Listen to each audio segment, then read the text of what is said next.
This week on Socratic Cinema. Someone said that he wrote the script in 2 weeks. And if that's true, it really, really shows.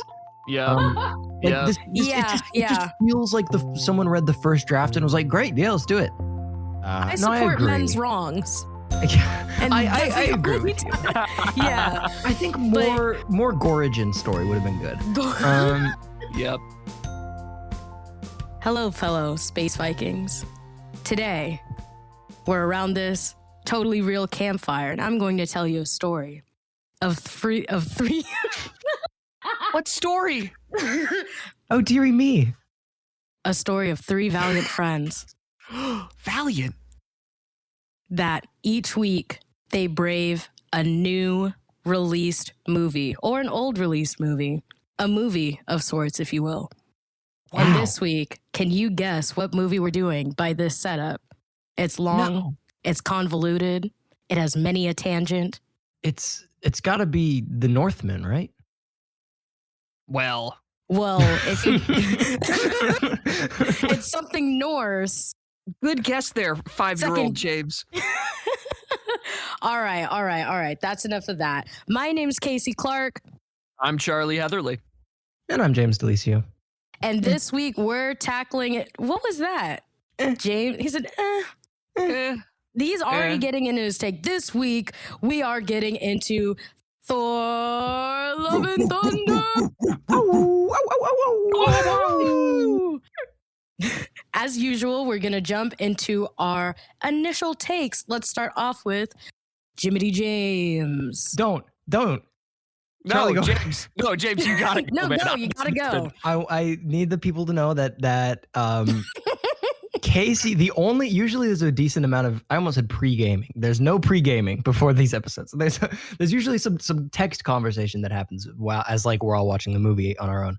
And this time, all that happened, there was shockingly little for a release as large as this. Kasey said, "Oh, this movie's so camp." And Charlie said, "There's no way James doesn't love it." And I said, "I can't tell if you're being sarcastic or not." And that's the end. I'm excited to find out the answer to that question. Me too. Am I being sarcastic? I don't know. I don't know what you're gonna think. Okay. Do you not know, or do you have a guess? Okay, if I had to give a serious guess, I think that you're not going to like it because the only camp thing that you actually like is Spider-Man, and you lie about liking campness. So you're not going to like this new Thor movie. Yes. Okay, first of all, rude. You got him. First of all, I did get rude. him. Second of all, I didn't like it. Look at that. No, I think it was fine. I think it was whatever. Like it felt like a very whatever movie to me. I will say, towards the end, like last half an hour, I really liked it. I thought it found itself. It got better over the course of the movie. I think it only got better. But the first like half an hour, I thought was like bad. Like genuinely, I was like, this is bad. Oh no. I got that same sinking feeling I got in Rise of Skywalker. And while it came around on me a little bit, but overall, I would say that Thor Love and Thunder, to me, has a lot of fun moments and a lot of great performances for a script that just feels like a first draft. It just sort of feels like the connective, like the overall structure's there, but a lot of the like connective tissue and sort of reasoning for going from point A to point B is not really there, and things just kind of happen. And also the CGI was like really, really, really bad. A lot of times people on Twitter are like, they're like, "Oh, this CGI was so bad," and I'm like, of course, I totally noticed that while I was watching the movie. Absolutely, it was so bad. I definitely. Yeah. No, but this time I really in the theater was like, "Oh, damn, that looks bad." I was like, that's yeesh. It's like from the first scene too. Like the scene of the god that's like making fun of Gore at the very start. I was like, "Oh, really? We're starting off with this?"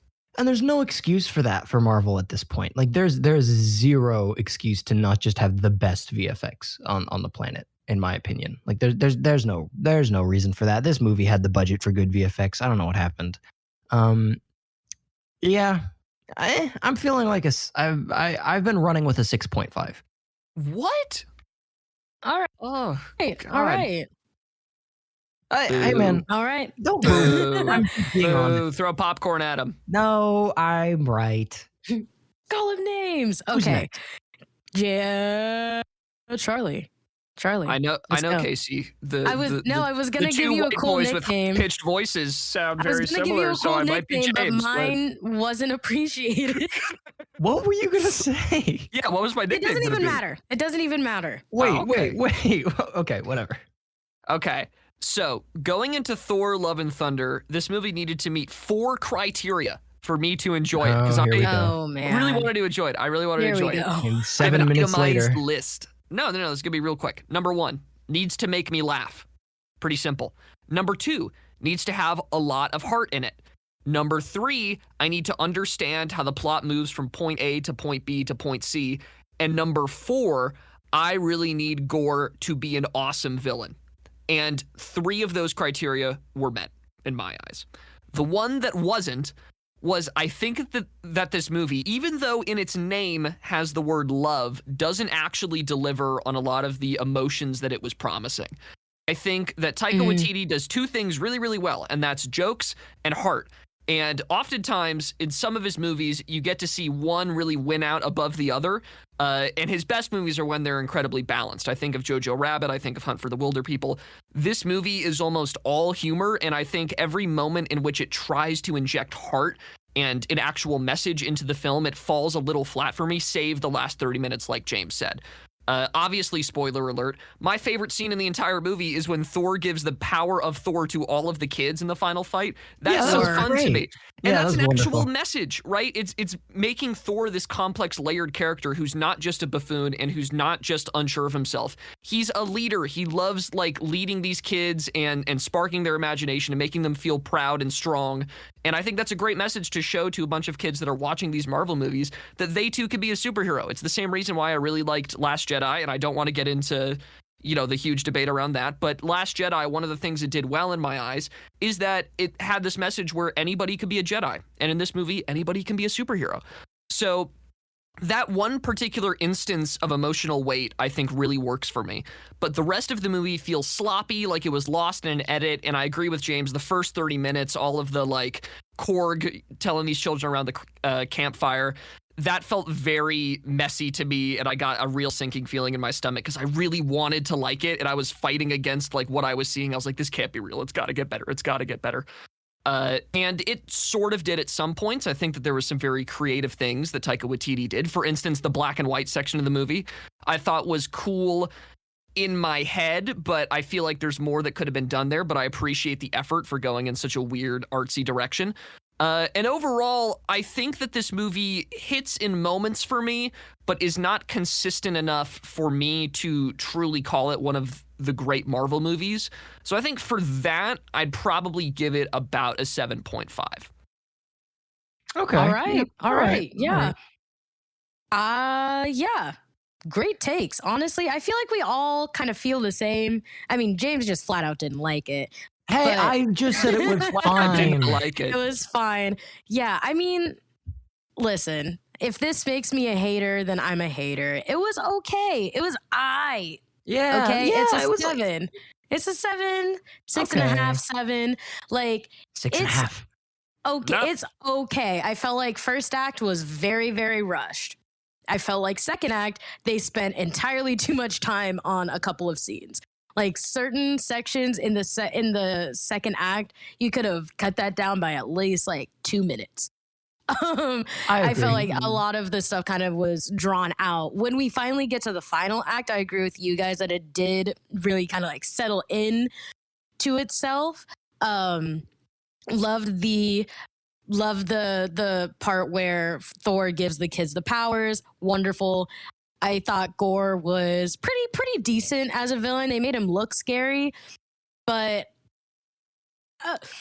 Christian Bale over pronunciating his words and like having that mouth breather talk. I don't know. I feel like maybe the prosthetic teeth or like the dentures weren't fitting right, and that's why he had to talk like this. Like, I just I just couldn't get past that. But overall, like pretty decent villain. The CGI, especially in that first scene, yeah, it was bad. It was questionable, very questionable. But I hold what I said in our super secret text messages that this movie was purely camp. Like, if you didn't come at it from a like camp perspective, you're going to hate this movie. Like, it is not a serious Marvel movie. Of course, you're looking at Taika Waititi, Marvel, so it wasn't going to be serious anyways. But he was really pushing all the funky stuff that he could do with it, and some of it hit.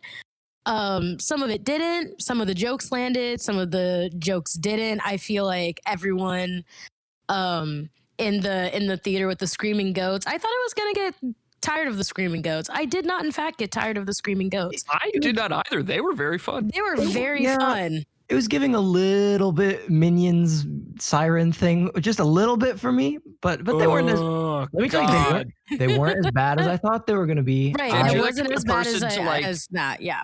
James, you're the kind of person to go to Disneyland and be like, oh, the lines are so long. Oh, why is everything so expensive? Embrace the magic, James. Come on. What are we doing? Damn. Why are you guys so... I feel like the screaming ghost. No, you know what? This season, whenever I say anything, Charlie, you got something to say. Yep. James, you have free pass to come back at me at any time. We sorted this out last episode in Cha Cha Real Smooth. Link in the description below. That's right. I know.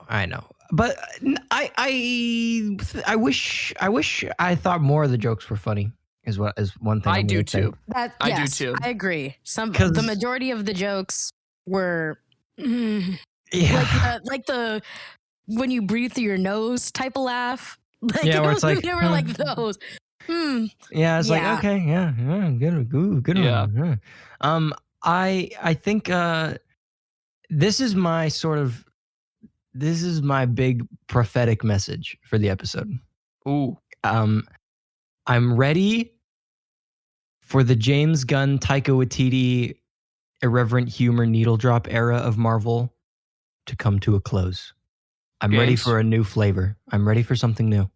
Thank you for being brave, because I agree. So brave. You're a brave man for saying that, and I think you're absolutely correct. Thank you. So oversaturated at this point. I cannot take it anymore. Marvel needs to find a new direction that is not, you're right, just doing needle drops and pretending it's cool. You know what needle drop I needed in this movie that wasn't there? You know which one? Which Thunder by Imagine Dragons. Would have been great. Shut the hell up. Shut the hell up. Shut the hell up. Shut the hell up right now.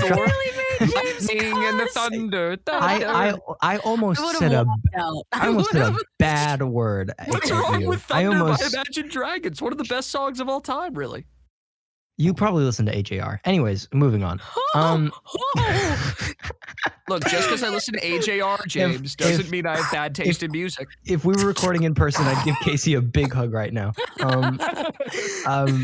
Listen, yeah, and there's a lot of people on Twitter right now being like, oh, Taika Waititi's lost his touch. Taika Waititi is sold out. No. I don't think he has. I genuinely think, here's what I hope happened. All right. Here's my Taika Waititi role play. Oh, what's that? Do the voice. No, I'm not going to do the voice. That would do the voice. No, here's what happened. He woke up and he checked his email and he was like, oh, they want me to do another Thor. And then he looked at his bank account and he was like, all right. And so he slapped together another Thor movie. And now he's going to use this money to go fund more of his personal projects. Because I just watched this Star Wars project. Oh, gosh. I have not really read anything about that and I don't want to yet. Yeah, don't worry. He hasn't read anything about it either. He hasn't made it yet. He has no idea what he's doing. Here, can I say just one thing?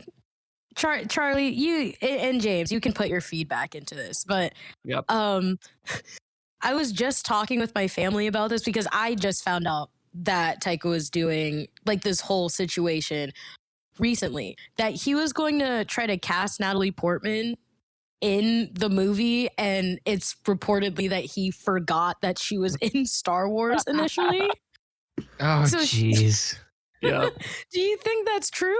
I don't know. I've heard a lot of crazy stuff. Like, I also heard that now, okay, I have seen multiple sites confirm that Taika Waititi in some interviews was like kind of unsure of Love and Thunder's plot. Like he was like, oh, I don't know.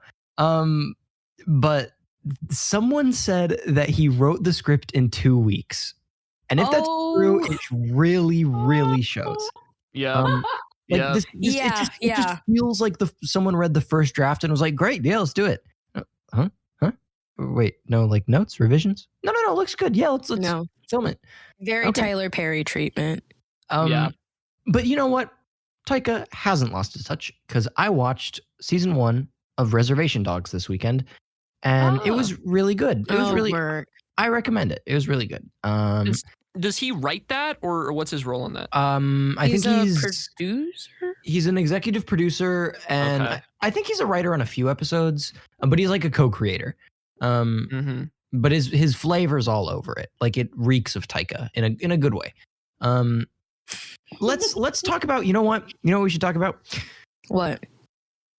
Let's talk about the two big names in this movie that came in that were causing a lot of conversation. I'm talking about Christian Bale and Natalie Portman. Now, who do we want to talk about first? I have things to say about Christian Bale as Gore. Okay. Yeah, let's start with that. Let's do that. Kasey, when you were talking about Gore, you said that you weren't the biggest fan of him, correct? No, I am a fan. I just You just don't like his weird talking? Yeah. It was literally like it was the last scene where he has them all trapped and he's like walking up to them, and I'm like, I was watching it, I was like, I know his breath is rank. Like, I know it. Yeah. No, Gore's a fave. I liked how they had his feet out the entire movie. So love me some toesies. I feel like Gore's grippers were the true villain. Gore Rippers. Oh, I hate it. Oh but gosh, yeah, no. I was a fan. I just remembered something. Yes. What? I had a whole thing I was going to say for my take. I practice it. Gosh, I'm so upset. You want to say it now, James? Yeah, you can say it now. I think it would be like I'm like a 3-year-old going up to recite my poem I wrote for class. No, I'm excited. I love poetry. It was a big rhyme. Do it. It sounds great. Well, I was going to say that there's Thor galore when Thor wars with Gore in Thor 4, but in the final score, it left me wanting more. Oh my God! Bars! Holy crap! James! Bars. The only reason I could do that was because I spent basically all day after we saw the movie with my brothers going, just with my brothers going, Thor 4, Gore more, Thor, Gore. He also fights with another Thor that he adores in Thor 4 with more Thor for more. I thought Gore was okay. I thought Gore, okay, here's I think Gore was a case of, and I don't know anything about Gore in the comics, so please don't, it's okay. Relax. I think he had a really interesting like philosophy where it's like, oh, the gods suck. Like the problem of pain kind of thing. Like if God good, why bad thing happen? Which is like an interesting thing. And that's like, oh, that's interesting. We should like that. That's a cool thing to explore. But I just didn't like the way they wrote him. What really bothered me, here's what really bothered me. I thought the whole movie, he was fine. I liked his shadow monsters. His presentation was very classy. And then at the very end, he like wins and is able to grant his wish. And the whole movie, his wish is to kill all the gods, right? And then at the very end, he gets there and Thor's like, why don't you just wish to bring your daughter back? And he's like, oh, damn, why didn't I think of that? And then he brings his daughter back. Yeah. And it's like, that's so anticlimactic. It's like, why was that not your goal from the beginning? Like everyone would have helped you if you were like, hey, I need to bring my daughter back. Thor would have been like, yeah, sure. I think that it makes a ton of sense with the way they set up what the Necro Sword is. Because the Necro Sword is positioned as like, it is a curse. Like it takes you over both physically and mentally. And it forces you into this like blood bond contract where you have to kill these gods, and it sort of feeds off of your own hatred of them. So, of course, his wish is to kill the gods. But the reason that he even took that pact in the first place is because he was so disappointed that these gods didn't save like the love of his life, his daughter. So I think that once he is freed from the direct burden of the Necro Sword, it makes sense that like he's sort of deprogramming himself a little bit, because his entire life for several years was kill the gods, kill the gods, kill the gods. So when you're in this mindset, eventually if someone's like, hey dude, why do you want to kill the gods? And you know, you're no longer under the control of a mind altering sword. You're like, huh, maybe I should just bring my daughter back. So that part made sense to me. Counterpoint. I don't like. Counterpoint. I think you're correct in canon. That's like the reason. I think that's kind of dumb, and I think that takes away from the impact of the character. If it's just like they were under the influence of the magic item, it's like Multiverse of Madness, where it's like Wanda is instantly mega evil because she used the magic mega evil book. That feels like lazy writing to me. No, that's fair. Yeah, Marvel has a problem with coming up. Well, especially recently, Multiverse of Madness is the best one to bring up. You're entirely right. Where like there's a very easy solution to the problem, and the bad guy doesn't realize it until the very end of the movie, and it's definitely frustrating. So very fair point. Yeah. Yeah. I mean, for me, what I was frustrated with, because I do my research, I watch some, origin of Gore videos. Gore explained. Gore explained. Everything you need to know about Gore before seeing Love and Thunder. As we gotta make those videos. It would net us so much cash. Please. I'll do it. I'll do it. I'm going to do them, but I'm just going to say like factually incorrect things so that people everyone will believe it. So that people get into arguments later and they're like, "No, you idiot!" Like it says on. James said so. Well, no, my favorite thing is guy who says he reads the comics but just watches YouTube like summary videos, because that's my gosh. Because I was that guy when I was about like 13, right? It's like I'm in the comics actually. Something else happens, and I was just trusting like comics. You're just trusting fully, yeah. Hey, well, I'm fully trusting the videos that I watch, where essentially like it cuts over this whole section of Gore. Like we meet Gore at the end of his whole like exile thing. Yeah. Gore essentially was in his people group, and they're worshiping douchebag God, and he's like, "Hey yo, everybody's dying. My wife has died. What if we don't praise douchebag God?" And then they kicked him out with his daughter, and then he's just wandering. And I think he had not multiple children, but people off of his bloodline were dropping off until it was just him and his daughter. And so that's where we meet him. I want to but you don't get any of that. Like he was in this super not even semi-cultish, but super pious, like. Yeah, I was going to say all religions are cults. No, I wasn't going to say that. But like that's like an extra layer of why he was like extra like. And I'm gonna kill all of them. Like, I support men's wrongs. Yeah, and I agree with you. Yeah, I think more Gorigin story would have been good. Yep. Because or even if they did, like, I like the villains where they're not already evil by the time the plot starts. Like, I like seeing the villains sort of creep into villaindom and see them sort of degenerate.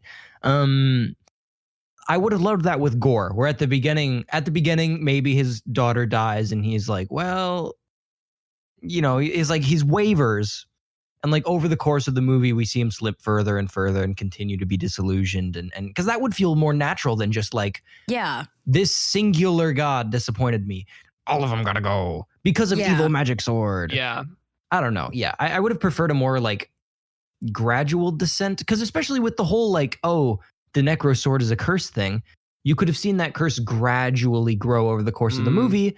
Right, yeah. Little mirror of Jane's thing. That would have been like, I don't know. I just feel like that would have been great, yeah. Both of you get some good take awards for this, or some good takes. There's a lot of Gore potential. Oh, thank you. Gore potential.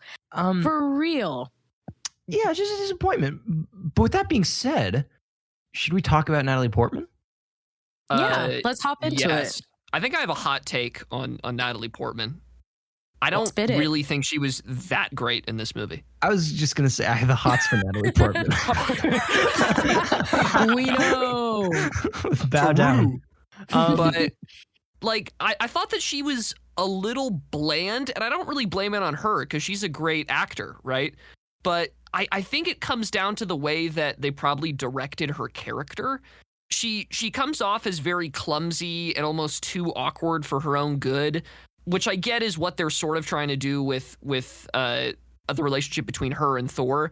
But it just feels like Natalie Portman's a way more confident actress, and you could probably give her some more heavy stuff to go for. Like, they even played off her cancer for a very large portion of the movie. Now, all that being said, I want to make it very clear that the section where they tell Natalie Portman to like stay in bed while Thor goes to fight Gore for the last time, I was using the bathroom, so I did not see that scene, and maybe she was great in that. It was I really thought that scene was very good. Yeah, that was good. Okay. Well, then maybe she did a great job, but from every other scene that I saw, I was like, I'm not really convinced. I would say she wasn't like incredible, but I really enjoyed her. I really enjoyed her performance. I don't enjoy, again, the lines they gave her and the way her character arc went. I feel like, again, it was just too quick of a, here's one scene of establishing Jane, and she's instantly where she needs to be for the rest of the plot in the next time you see her. Like same with Gore. He's struggling man of faith. I'm going to kill every god. And then Jane, it's like, oh, I have cancer. I'm getting some Mjolnir tingles. I am Thor, and I've been Thor for like 4 months. I'm confused about the timeline. Yeah, the timeline was funky, right? Yeah. Okay. I wasn't the only one that was like, huh. The Mjolnir rocks like pick up and start shaking around. And the next time you see her is in the big battle where she's like a very capable Thor. It's like, what happened? Fair point. I don't think it's actually very hard to be a very capable Thor when you have a magic hammer and the hammer kind of does thunder, work, huh? you know. Yeah. I thought she was okay. I think the cancer was like a good. I thought she had a really good arc. I really wasn't expecting her to die. Like, that actually kind of was not the direction I thought they were going to take it. Yeah. I guess they were like, and maybe it was because I was so stuck on the whole like, oh, they're bringing Natalie Portman back. But I think really what it was is we're bringing her back so we can conclude her arc and we can both leave this closure. Satisfied. Right. It was closure. Poor Thor. If I went through that, I don't think I would never recover. Like, she was like, keep your heart open. James. Like, I'm just being completely honest. Just grow some thicker skin. Come on. Oh yeah. Be like love of your life dies in your arms. Kasey, yes. Easy peasy. Find a hot man with a mustache and make a baby in a volcano. It's not hard. Oh yeah. He has a daughter now. How do we feel about Thor's daughter?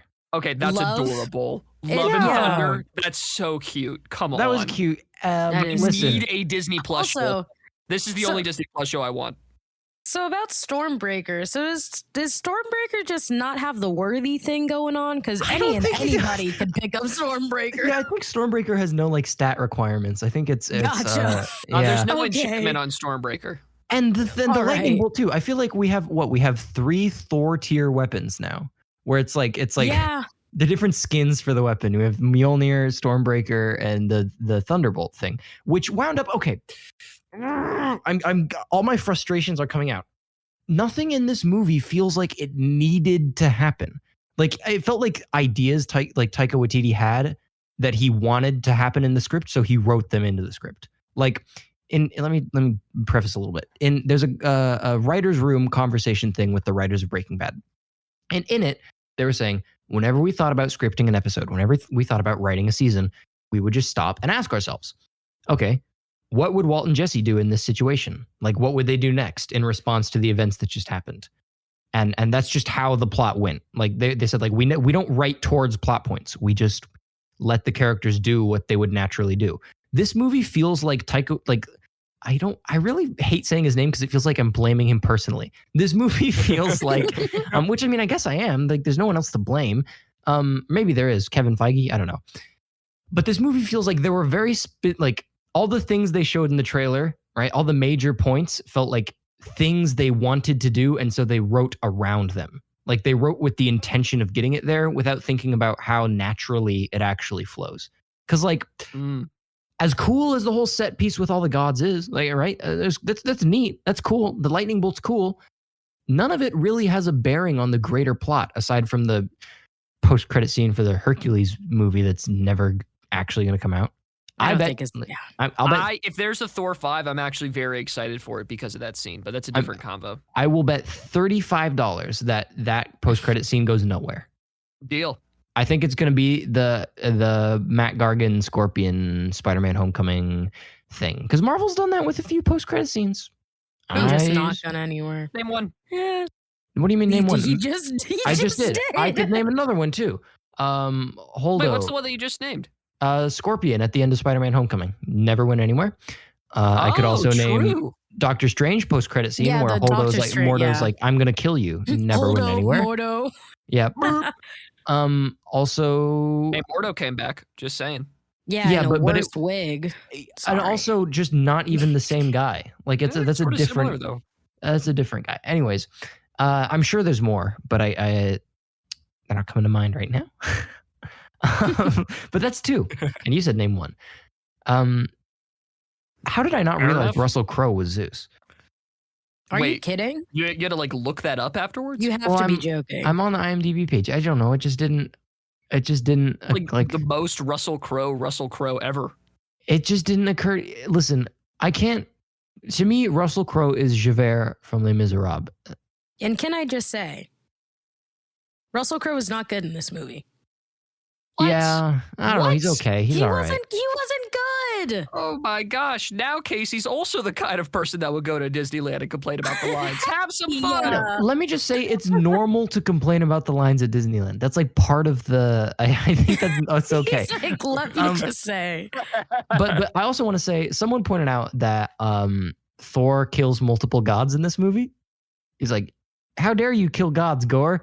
Also, I have no remorse about shooting Zeus through the chest. And also, their basis for this was that Zeus bleeds gold. All right, point one, in deductive reasoning. Ready? 1, Zeus bleeds gold when he's wounded. 2, the only people ever confirmed to be in, what was it called, Omnipotent City, are gods. 3, yes, Thor kills multiple people in Omnipotent City who collapse into gold blood. Therefore, Thor killed multiple gods. This is so flimsy. That's a very listen, that's a plot hole Andy thing. All right, that's a big plot hole Andy thing. It's not even a plot hole Andy thing. It's just like assuming a rule that does not have to be there. Well, there's nothing that says otherwise. Okay, but that James, but I didn't say no. It's so easy to just call them constructions in the same way that the main villain of Thor 1 was a construction, right? Like that guy was cool. The Destroyer. Yeah, the Destroyer was awesome. But I think that these guys bleeding gold does not mean that they are gods. They just seem to like guard people. I've never seen anyone else bleed gold. But a god. Also, I'm just like, we were robbed of Valkyrie licking the gold off of her sword. I just realized that. Where was that? Did that happen in the trailer or something? Yeah, the trailer. And everyone's like, and by everyone, I mean me. It was me. Children, cover your ears for the next sentence. I think that horny Valkyrie is really funny, and I hope that they keep doing that. Okay, yeah, no. Let's talk Really funny. Oh yeah, they gay. Well, this movie super gay, bisexual. I love it. This movie was a very it was pretty queer, if you ask me. Well, okay, well, actually, I'm gonna say a lot of people have problems because Taika Waititi was like, no, not like chill out, all right, let me breathe. Because Taika Waititi was like, in like promotions, he was like, this movie's really gay. It has so much gay representation. And then it was yet again the classic Disney thing where they were like, oh yeah, I had a girlfriend once. Or like, oh yeah, I have 2 dads. And it's like, that's it. That's the big, There it is. Like, no one listened to any of Valkyrie's lines. I feel like it was Valkyrie was pretty gay. Yeah, Valkyrie was okay. Listen, gay. yes, if it's sort of like I don't know. I just feel like it was yet another like people get all hyped up for something that didn't wind up actually being anything. Like she was, yeah, but it wasn't like I don't know. I she wasn't feel like tonguing down people. Yeah, okay, like, do we want the cast of Queer to come in? Like it's fine. I don't know. I'm just repeating. Listen, I'm just repeating things from the pulpit. Anthony. Jonathan comes in, he's like, Thor, I think you need a new haircut. I'm just repeating the word on the street. Don't shoot the messenger. Well, the word on the street is bad. Anyways, I was gonna say that this is probably one of the more like I'm trying to in my brain subtitles popped up that said Marvin Gaye's Let's Get It On plays. Oh wow. Because I don't know, this listen, thoughts. it's very romancy. Like it's got that energy going. But then like I don't know. I feel like this was simultaneously both like the most romancy Marvel movie, but also it had like zero moments that made me be like, these people are so in love. I don't know. Does that make sense? Yeah, no, that makes sense. Really, the only scene that I remember in which Natalie Portman and Thor share any sort of meaningful like romanciness is when they are on the goat boat on the way to kill Gore, and they kiss. Yeah. Actually, I liked the montage of them living together. I thought that was very cute. I enjoyed that quite a bit. Sure. And that's all I got to say about that. Nice. Okay. I have a big structural point about Thor and why I think that doing more Thor sequels might end up being a problem. I think there's already 4 of them. Yeah. Well, okay. So here's the thing. Thor 1 and 2, I think, are just very mediocre movies. And I think Thor 3 needed to happen so that you could actually give Thor a real character. But here's the problem. In Thor 3, they do what you need to do to reinvent the character, which is they make him grow up. They make him, like, actually become a leader of Asgard. They do this whole torch passing thing. Like, they tell that story. And in Endgame, we see him get disillusioned and really sad, but it sort of feels like 4 is just him trying to, like, do that again. Like, he's just trying to find himself again. And I don't really know how many Thor movies we can get where Thor is just re-finding himself every single time. Well, because that was even, like, Thor 1. Like, the plot of Thor 1 you're is, right. like... You're so right. And even Thor 2. I don't know. Every Thor movie is sort of the similar, like, thematic beats of, like, identity crisis. Yeah, like, oh, you need to grow up, Thor. And I also feel like Ragnarok was sort of a good place to leave his character, where it's like he learned to not need the hammer, right? Like, are you the god of hammers or are you the god of thunder? Like, that was great. And I feel like this movie didn't have the same, like, it didn't have that sort of moment of growth for Thor. We got a message from one of our patrons actually saying that, like, he felt like there was all these characters in the movie that didn't really do much and just they were just sort of there to advance Thor's story, but Thor's story didn't really advance. Like, right, yeah. He has a daughter now, but personality-wise, he feels no different than he has since Ragnarok. Yeah. That's the daughter true. thing is also my least favorite plot contrivance going on in Hollywood right now. Even though I think that Thor and Love are very adorable together. Is her name Love? I don't know. All I know is that they're called Love and Thunder, and I'm assuming that Thor is Thunder. But well, yeah. I digress.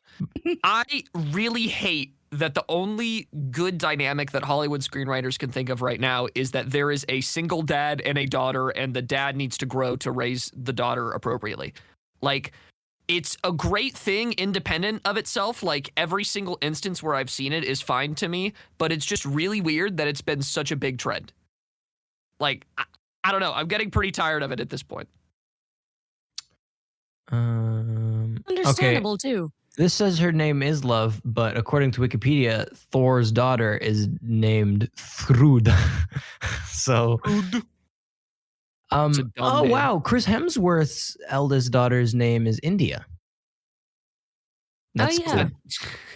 cool. I mean, all of their, like, the Hemsworth and Taika's kids were all in the movie. Oh, wait, that's Really? his real daughter. Mm-hmm. Oh, That's adorable. That's adorable. I thought she was a little annoying, but Wow. listen, Wow. who was Say worse? something about it. Jesus. Who was worse? Thor's daughter Leia. or Leia? Yeah. Leia.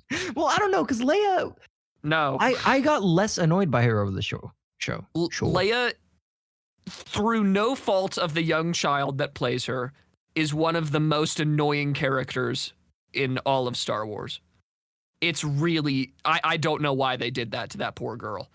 But I think that Love is such a minute, minuscule character in this new movie that I just can't be annoyed. Like, I don't know what I would be annoyed at.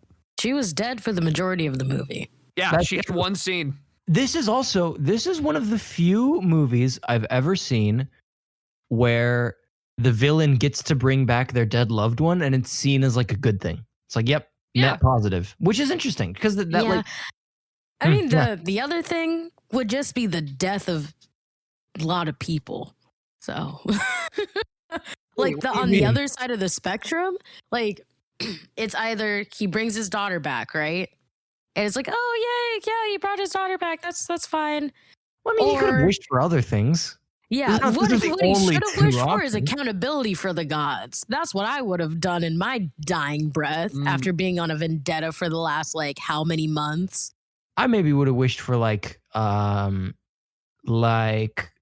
lot of money and a new house. Well, get into your gore perspective. And, all right. Okay, Yeah. if I was Gore, I simply from the beginning would have been like, I'm gonna wish to bring my daughter back, and I would have gone, hey Thor, Gore, Thor, I want my daughter back. You want your mom back. You want your brother back. We can do all that. Don't worry about a thing. We can do all of that. And Thor would have been like, word? We can cure Jane's cancer. We can do, don't worry. All right. Like we can do a lot. Yeah. Wait a minute. Okay, you can't just do like a bunch of and wishes though, because here's my one wish I that think I you would can- ask for. It applies. Boolean logic applies. You can string as Nope. many ands as you want. Nope. And I would wish for the copyright to Imagine Dragons' Thunder so that I could put it inside of this movie and have it play during the Zeus versus Thor scene. I would have wished that the MCU ended with Endgame. That's a big question going around right now. Wow. I don't know if that I just said that to say that, but that's a big question going around right now. Should the MCU have ended with Endgame? Let's talk about it. Like, was it for the best that they continued? I don't know. Do you think them continuing has been good in the grand scheme of things? Okay, here's the thing. I think that this is a really weird question to try and answer because it doesn't matter. Like, the MCU should have, like, it just depends on your perspective. If you're Marvel, of course it shouldn't end. You're going to make billions of dollars, right? From your perspective, not creatively, I don't even really care. I could just choose not to see it. Like, I don't need the absence of a creative work in order to be happy. Like, I'm fine with anything being made. Marvel makes superhero movies and will only make superhero movies. They can keep making superhero movies. I would want things in addition to, because there's people that like these superhero movies and that really like enjoying them. I mean, look at all the people that saw Spider-Man. Look at all the people that are seeing Thor. Like, I think that there is good for some people in the world because these movies exist, and I don't want to take that away just because it's like, well, artistically, you know, Endgame was really the capstone. Yeah, no, and that's a good end. That's a good answer. But now, artistically, and Oh my God. no, I just genuinely want to know. Like, do you think that Marvel has something good going in Phase 4? Like, do you think they're doing okay? Because they've had two kind of like meh in a row. And as far as I can, okay, listen, let me give my answer. I think I'm really conflicted because Endgame was a great ending. Like, Endgame was nigh perfect. It was almost everything wrapped up. And I'm thinking about what's come out since then. And I'm like, like there's been some cool stuff that doesn't really fold in. Like, there's been sort of extra content. I like Shang-Chi or Moon Knight. And I'm like, oh, that's cool. There's also been a lot of like Hawkeye and Multiverse of Madness and Thor and everything else, basically. And I'm just kind of like, I'm not seeing I'm not seeing myself being dedicated to like another big arc. I don't know. I'm not seeing it. I feel like Marvel's a little. I'm sure they have a plan. I'm sure they've got this planned out until 2040. But right now, I'm a little not sure where they're going. I'm not sure what's going on here. I don't know. What do you think, Kasey? I think you bring up a good point. I feel like Phase 4 is really, really rocky, but with what's coming up in Phase 5, I guess. What is coming up? Well, we got Wakanda Forever. Okay, but now I'm worried for Wakanda Forever because two really hyped movies, Love and Thunder and Multiverse of Madness, were both like, is Wakanda Forever going to suck? Yes, I don't there know. are several reasons to think it will suck besides the fact that the past two have gone poorly. It is an almost impossible challenge that Ryan Coogler is facing right now to make this a good movie. And I really hope that people do not get mad at him because there's no way he can live up to the hype. There's no way anyone can live up to the hype. Like, it is an insane challenge when you have Letitia Wright refusing to get vaccinated, halting your entire production schedule, and you can no longer, like, use Chadwick Boseman as Black Panther. Because, you know, unfortunately, he passed away. So, I don't know. That's my little Black Panther thing. Nobody be mad when it comes out and it doesn't meet your expectations. Because maybe your expectations are too high. Sorry. Yeah. No, Yeah, way to cut her off, Charlie. Really? You were going to cut her off? That's a good point. Like, it's, there are a lot of things that are overhyped. Or they're really, really building hype, and once the hype builds, it's really hard to live up to that. But I'm really wishing for the best because I don't want Marvel to kind of fizzle out. But I feel like that's what is happening at the moment, and it's a little sad. I think they put a lot more stock into their like original TV shows this year for Phase 4 than they did in like their main blockbuster movies stuff, which is like, okay. Has anyone here seen Miss Marvel? No, my sister loves it though. Okay. She really enjoys it. She thinks that it's a super big breath of fresh air into the Marvel. Yeah, I've heard really good things. I'll have to check that one out. Yeah, I don't know. I do think there's a certain grace in knowing when it's time to bow out. No, okay. Hi, Kasey. I'm so sorry. That's okay, Kasey.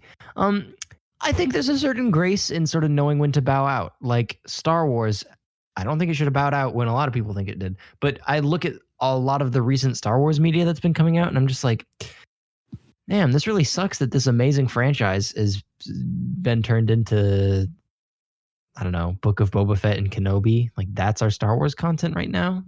Maybe we should have just left it. No. Listen, no, I would have been like, if Kenobi and Book of Boba Fett never came out, I would have been fine. Like, I wouldn't miss them, you know? I'm just saying, I don't know. Sure. Maybe that's fair, yeah. I would also be fine, but like I just see it as I just don't get what the negative is for new content. Like these franchises are never going to stop churning out stuff. Like there's nothing, no matter what our opinions are, it's never going to change. I know, and that's like business wise, you're right. But it's fine if they keep going. Just ignore it. Just don't spend your money on it. But like it does taint my, I don't know. I like consuming good art. Like at the end of the day, like I think the world is better when there's more good art in it, and it does like it does taint.